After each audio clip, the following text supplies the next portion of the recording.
আজকে বানিয়ে ফেলেছিলাম একটু ধনিয়া চিকেন। মেয়ে বলল, মা শীতে এত ধনেপাতা উঠেছে, একটু ধনিয়া চিকেন বানাবে না? তাই ওর কথা মতো বসে পড়লাম ধনিয়া চিকেন বানানোর জন্য। খুব সামান্য কটা উপকরণ দিয়েই এটা বানানো হয়ে যায়। প্রথমে আমি চিকেনটাকে ভালো করে জল দিয়ে ধুয়ে পরিষ্কার করে রেখে দিয়েছি।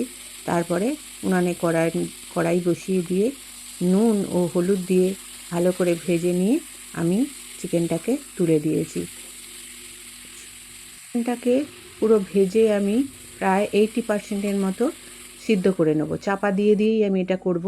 হালকা আঁচে এটা সিদ্ধ হয়ে যাবে। নুন দেওয়ার ফলে এটা কিন্তু খুব সুন্দর সিদ্ধও হয়ে গিয়েছিল। আর এই চিকেনটা রুটি পরোটা দিয়ে অসম্ভব লাগে, মানে ফাটাফাটি লাগে।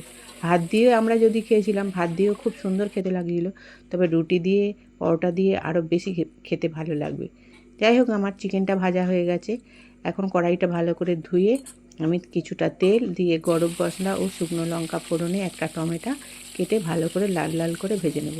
বন্ধুরা, আমার এই ফেসবুক পেজটি যদি আপনাদের ভালো লেগে থাকে, প্লিজ প্লিজ প্লিজ একটা লাইক করে দেবেন, একটু শেয়ার করে দেবেন। আর চ্যানেলটা ভালো লাগলে অবশ্যই সাবস্ক্রাইব করে নেবেন। আর যদি ইউটিউব থেকে দেখেন, যদি ফেসবুক থেকে দেখেন তাহলে ফলো করে নেবেন। আর ইউটিউব থেকে দেখলেন অবশ্যই সাবস্ক্রাইব করে নেবেন।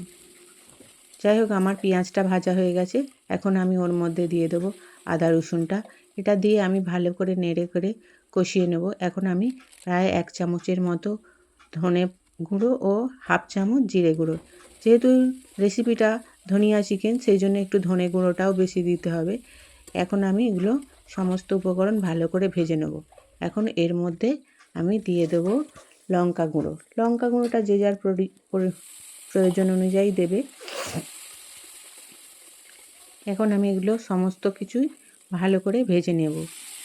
এখন ভাজা চিকেনটাও আমি ওর গ্রেভিটার মধ্যে চাপিয়ে দিয়ে ভালো করে কষে নেড়ে চেড়ে নেব। সুন্দর হয়ে গেছে এখন আমার এই ভাজাটা। আর আগে আমি নুন হলুদ দিয়ে যেহেতু চিকেনটা ভেজেছিলাম, তাই একটু চেখে দেখে নিতে হবে কতটা আবার নুন লাগবে। বুঝে আবার একটু আমি নুন দিয়ে দিলাম, দিয়ে ভালো করে কষিয়ে নিয়ে আমার আগে থেকে বেটে রাখা পেস্টটা, ধনেপাতার পেস্টটা এখন আমি এর মধ্যে দিয়ে দেবো। সুন্দর কালার আসে, কিন্তু দারুণ খেতেও হয়। এইভাবে আপনারাও একবার বানিয়ে খেয়ে দেখবেন, খুব সুন্দর খেতে হয়।